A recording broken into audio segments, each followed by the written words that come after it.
Princess Zephyra of Zanvaris exhaled slowly, her four-fingered hands gripping the crystalline railing of the observation platform. Below, the bustling capital city of Viner glimmered with bioluminescent lights that pulsed in harmony with the planet's natural rhythms. Her people, graceful beings attuned to peace and unity, had long stood as symbols of advanced civilization. Yet, the universe's chaotic nature had forced them to reach out to a species that embodied the very chaos they sought to avoid, humans. She took another deep breath, her inner calm strained. It was not fear she felt, but an odd cocktail of trepidation and curiosity. She had studied humans extensively, their biology, their erratic history, their proclivity for war and resilience. Yet no amount of preparation could have prepared her for the idea of hosting a human in her palace, much less one chosen specifically for his military prowess. "Your Highness," said her chief advisor, Aelith, stepping forward. His shimmering emerald eyes glowed faintly in the twilight. "The Earth Alliance transport ship has entered Zanvarian orbit. It will land within moments." Zephyra turned to face him, her silver robes catching the light. "Is the ceremonial escort prepared?" "Yes, Princess. However, may I remind you, human customs differ greatly from ours. The sergeant may not understand the significance of our traditions." Zephyra inclined her head in acknowledgement. "All the more reason to extend the courtesy. If we are to build trust, it begins with mutual respect." As Aelith bowed and departed, Zephyra allowed herself a moment to steel her resolve. The alliance with humanity was necessary. Rogue factions on the galactic fringe had grown bolder, threatening the stability her empire had maintained for centuries. The humans, with their tenacity and combat expertise, were a powerful potential ally. Still, her heart beat faster at the thought of their volatile emotions and unpredictable nature. Could she truly connect with such a being? The hum of the Earth Alliance transport ship pulled her from her thoughts. The sleek craft descended onto the landing pad, its metallic surface starkly contrasting the organic architecture surrounding it. Its engines emitted a deep, mechanical thrum so different from the silent elegance of Zanvarian technology. The ramp extended, and a figure emerged. Sergeant Daniel Carter. His uniform was sharp, his boots polished, and his posture rigid. He was taller than she had anticipated, his physique sculpted by years of rigorous training. His green eyes scanned his surroundings with cautious curiosity, and for a fleeting moment, Zephyra caught a glimpse of the emotions swirling within him: apprehension, determination, and a flicker of wonder. She descended the crystalline steps with practiced grace, her regal bearing belying the subtle tension she felt. "Sergeant Carter," she greeted, her voice carrying the melodic tone of her people. "Welcome to Zanvaris." The human hesitated before snapping into a salute. "Princess Zephyra. It's an honor to be here." His voice was rougher than she had expected, the Earth language sharp and guttural compared to the fluidity of Zanvarian speech. Still, he spoke with respect. She inclined her head, noting his unease as he glanced around at the towering spires and bioluminescent flora that adorned the landing platform. The translucent walkways beneath their feet revealed glimpses of aquamarine rivers coursing far below, while faint harmonic tones resonated from the crystalline structures around them. "It's beautiful," he said, his voice quieter now, almost reverent. Zephyra paused, caught off guard by his sincerity. "Thank you, Sergeant. Zanvaris thrives on harmony. It is the essence of our civilization." "Harmony," he repeated, as if tasting the word. "Must be nice." She studied him as they walked. His face was stoic, but his emotions betrayed him waves of awe mixed with traces of homesickness and guarded skepticism. He was a soldier, accustomed to battlefields and command structures, not the serene elegance of Zanvaris. As they approached the palace gates, Daniel suddenly broke the silence. "I gotta ask, Princess. Why me? Out of all the people in the Earth Alliance, why did they send a grunt like me?" Zephyra stopped, turning to face him fully. "The decision was mutual, Sergeant. Your record shows remarkable resilience and adaptability, qualities we value. Moreover, it was deemed essential for this alliance to begin not only with politicians, but with those who represent the heart of each civilization. He raised an eyebrow, clearly unaccustomed to such high praise. Well, I'll try not to screw it up. A faint smile tugged at her lips, an uncharacteristic reaction she quickly suppressed. That would be appreciated. They entered the grand hall of the palace, its vast interior glowing with shifting colors that mirrored the sky. Zephyra walked ahead, her mind swirling with questions she dared not voice. What lay beneath the human's disciplined exterior? Would his brash demeanor clash with her carefully maintained composure? And why, despite her reservations, did she feel a strange pull toward this stranger from another world? As the palace doors closed behind them, Zephyra realized that this was not merely the beginning of a diplomatic exchange. It was the collision of two vastly different worlds, and she could only hope her calm would hold against the storm of humanity. The next few days passed in a blur of formalities, ceremonies, and diplomatic exchanges. Princess Zephyra and Sergeant Daniel Carter were nearly inseparable, as protocol dictated they attend every function together. For Zephyra, maintaining her composure became an exercise in endurance.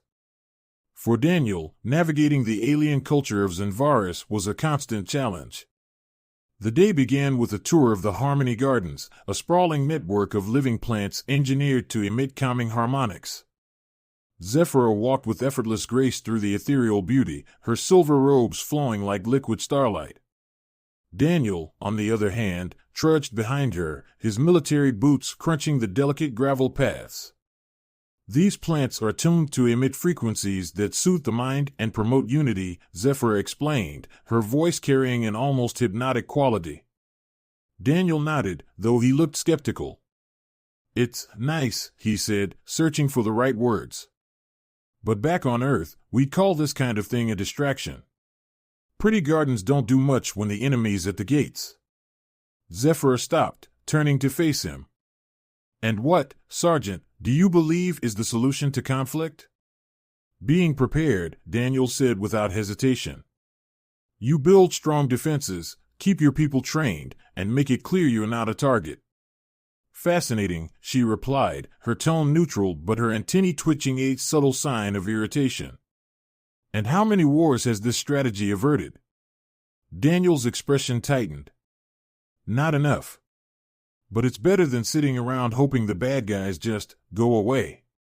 Zephyra turned back to the path, her movements more deliberate now. Hope is not passivity, Sergeant. It is the belief that cooperation and understanding can achieve more than violence ever could. As they continued walking, the tension between them simmered. Daniel felt like he was in a never-ending sparring match, not with fists or weapons, but with ideals. Zephyra's calm superiority grated on him, but he couldn't deny her intelligence. She spoke with conviction, and her belief in peace was almost intoxicating in its purity. By the time they reached the central pavilion, Daniel's patience was wearing thin. The structure floated above a crystalline lake, suspended by invisible energy fields. Zephyra gestured for Daniel to sit across from her at a low, circular table.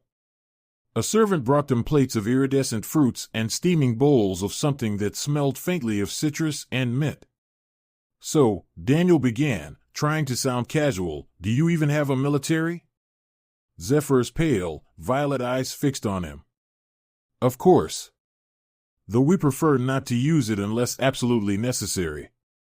That's a nice sentiment, he said, picking at a piece of fruit. But what happens when someone doesn't play by your rules? What if they attack you out of the blue? Zephyra's serene mask slipped, just for a moment. We defend ourselves as any sovereign civilization would. But our efforts always prioritize preservation of life, even that of our aggressors. Daniel stared at her, trying to wrap his mind around the concept. You're telling me that if someone invades your planet, you go out of your way to not kill them? Yes, she said simply. Violence perpetuates violence. We strive to break that cycle. Daniel leaned back, exhaling sharply. That's insane. If someone comes at you with a gun, you shoot first. Otherwise, you're dead. Spoken like a true soldier, Zephyr said, her tone sharp enough to cut glass. Your philosophy may work for survival, Sergeant, but it does not build a lasting society. It only prolongs the cycle of destruction. Daniel felt his temper flare. And yours doesn't guarantee survival at all. What good is a perfect society if it's wiped out because you couldn't fight back? The table fell silent. Around them, the harmonious tones of the garden seemed to fade, leaving an uncomfortable void. Zephyr closed her eyes, centering herself. When she spoke again, her voice was softer. I do not expect you to understand, Sergeant. Your people have endured a history of hardship that has shaped your worldview. But we have walked a different path. Daniel felt a pang of guilt at her words. She wasn't insulting him, she was trying to understand him. And that made him feel worse somehow. I guess it's hard to change the way you think, he admitted after a moment. You grow up learning one thing, and it sticks. Precisely, she said, her calm returning. That is why this exchange matters. Understanding begins with listening. For the first time, Daniel let himself relax slightly. You're not half bad at this diplomacy thing. Zephyr's lips quirked in the faintest hint of a smile. And you, Sergeant, are not as inflexible as I feared. The faint smile didn't last. A Zenvarian attendant rushed into the pavilion, her face pale and her usually fluid movements jerky. She bowed hastily before addressing Zephyr. Your Highness, forgive the interruption. There has been a security breach. The rogue faction has declared their intent to attack. Zephyr's serene expression hardened into one of grim determination. Where? The outer perimeter. They have breached the first defense line. Daniel was already on his feet. You have a defense plan? Zephyr rose as well, her movements swift but controlled. Yes. But it appears I will need your expertise. Their eyes met, the earlier tension between them replaced by something more urgent. In that moment, it was no longer about philosophy or ideals. It was about survival. The distant hum of the palace's harmonic shield vibrated through the walls as alarms blared across Zenvaris' tranquil city. Princess Zephyra and Sergeant Daniel Carter stood in the command chamber, the holographic display of the city's perimeter flickering with red markers, each one representing an intruder. These rogue factions, Daniel said, his voice sharp and urgent. How well equipped are we talking here? Are they small-time terrorists or full-scale invaders? Zephyr's violet eyes narrowed as she studied the data. They are well-armed dissidents who reject our alliance with humanity. Their motives are rooted in fear and misunderstanding, but their methods are increasingly aggressive. Great, Daniel muttered, already checking the weapons strapped to his belt. He'd been issued Zenvarian tech earlier, a sleek plasma pistol, but its alien design still felt awkward in his grip. So, what's the plan? Zephyr straightened, her silver robes catching the soft light of the hologram. The palace is fortified by harmonic shields. The intruders will not breach it without significant effort. However, civilians in the outer districts are at risk.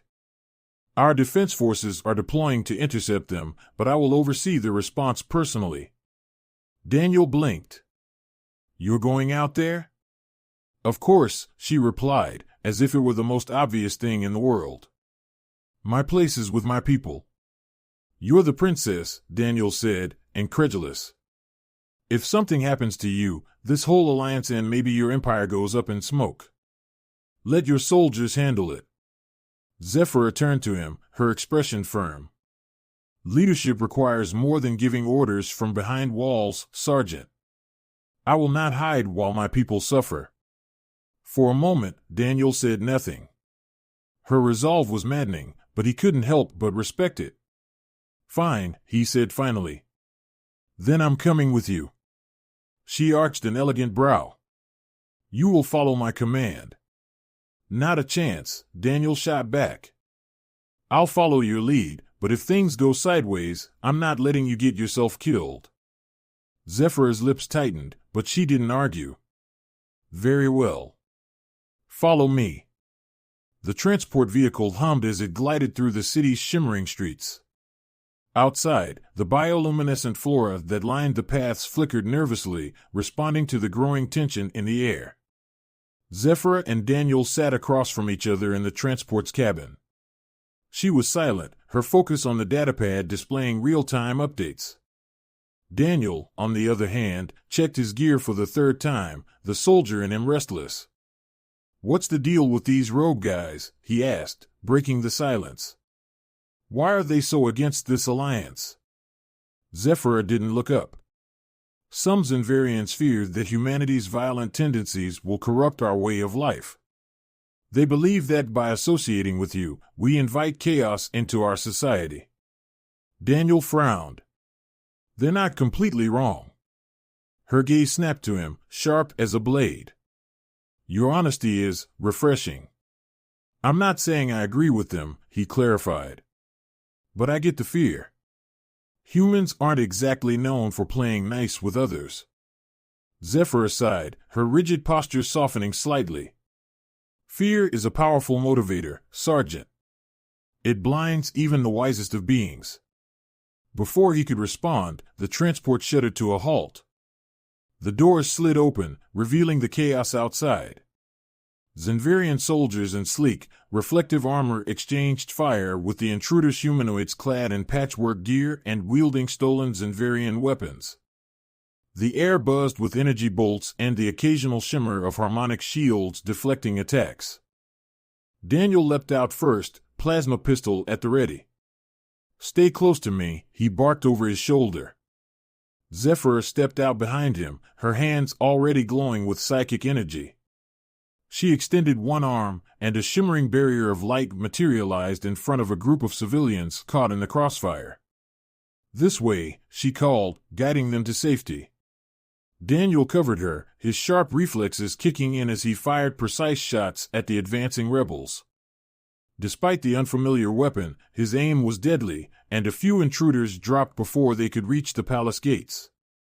"This isn't your first firefight," Zephyr noted, her tone dry even as she redirected a volley of plasma fire with a wave of her hand. "Not by a long shot," Daniel replied, gritting his teeth. "What about you? Always this hands-on?" "When necessary," she said, her focus unbroken. With a swift motion, she sent a telekinetic wave crashing into a group of attackers, knocking them off their feet. "We Zenvarians are not as passive as you seem to believe." "Noted," Daniel muttered, impressed despite himself. As the battle raged, the pair fell into an unspoken rhythm. Daniel's sharp instincts and quick reflexes complemented Zephyr's precision and psychic prowess. When an attacker flanked them, Daniel dropped him with a single shot. When a volley of plasma fire threatened their cover, Zephyr erected a shield just in time. "You're not bad for a diplomat," Daniel called over the din. "And you are surprisingly effective for a human," she replied, a hint of humor in her voice. The tide of the battle began to turn as Zenvarian reinforcements arrived, their harmonic weaponry overwhelming the rogue faction. Realizing they were outmatched, the intruders retreated, disappearing into the shadows of the outer districts. As the dust settled, Daniel and Zephyr stood amidst the wreckage, their breaths heavy. Around them, Zenvarian soldiers worked to secure the area and tend to the wounded. "That was exhilarating," Zephyr admitted, a faint sheen of sweat on her brow.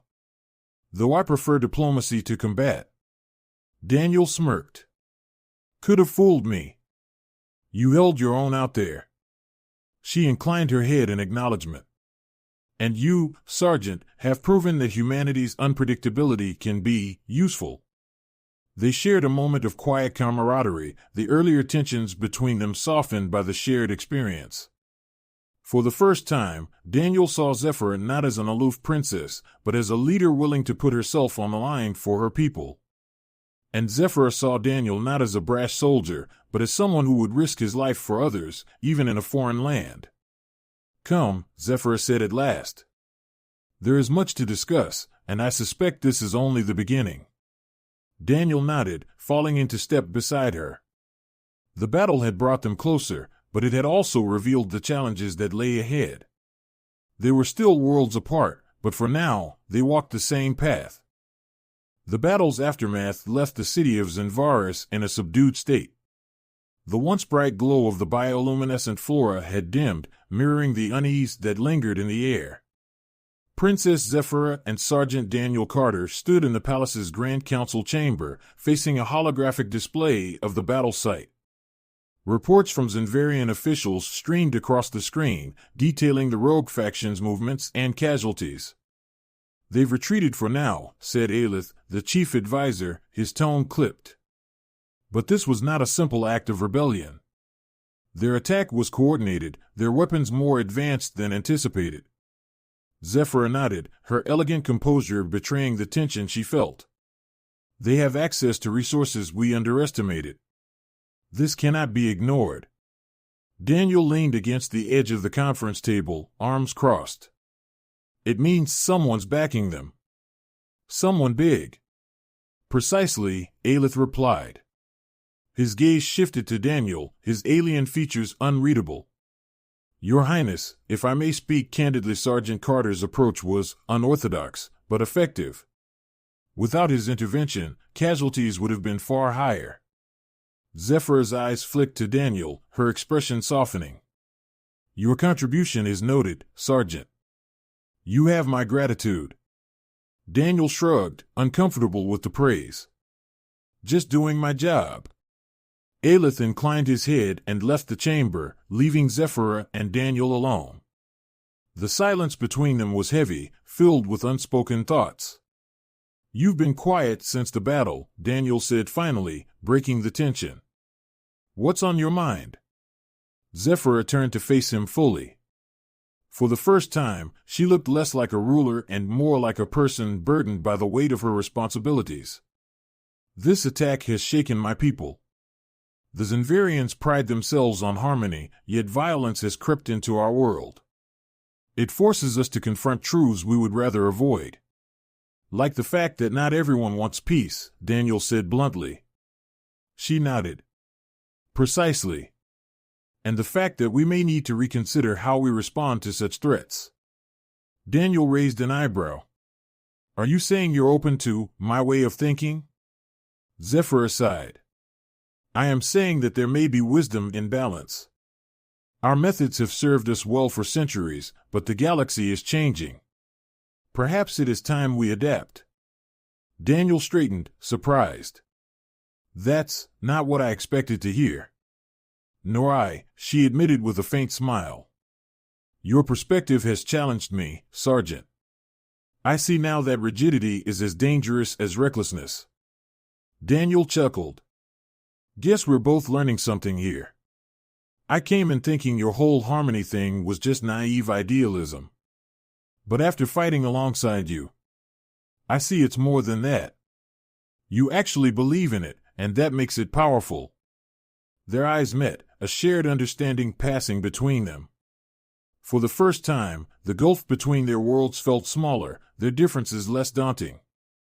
The next morning, Zephyra and Daniel stood together on the observation deck overlooking the capital. The city's glow had returned, its bioluminescence pulsing softly as the people began to rebuild. From this vantage point, the damage from the attack was less visible, the city's beauty still intact. "Do you think they'll come back?" Daniel asked, his voice quiet. Zephyra's gaze remained on the horizon. "Undoubtedly. Fear and hatred are tenacious. But so are hope and resolve." Daniel smirked. "That sounds like something you'd say." "And yet," she replied, turning to him with a glimmer of amusement, "you do not disagree." He laughed softly. "Guess not." They fell into a companionable silence, watching as the twin suns of Zinvaris began to rise, casting a golden hue over the crystalline spires. Daniel felt an odd sense of peace, something he hadn't experienced in years. For all their differences, he realized he and Zephyra weren't so unlike after all. Both of them were fighting for something bigger than themselves, she for her people's ideals, and he for the possibility of a future where those ideals could coexist with humanity's. You know, Daniel said after a while, I didn't think this alliance would work. Still not sure it will. But I think it's worth a shot. Zephyra smiled, her expression warm. High praise from someone who questioned our very survival strategy a mere few days ago. Don't get used to it, he teased, though his tone was light. She extended her hand, her elegant fingers shimmering faintly in the morning light. Daniel hesitated for only a moment before taking it, his rough, calloused hand meeting hers. The gesture was simple but profound, a bridge between two worlds, two ways of life. Together, then, she said softly. Together, he agreed. As the suns climbed higher into the sky, illuminating the path ahead, Zephyra and Daniel stood united. The road before them would be fraught with challenges, but for the first time, they faced it not as alien and human, diplomat and soldier, but as allies. Perhaps even as friends.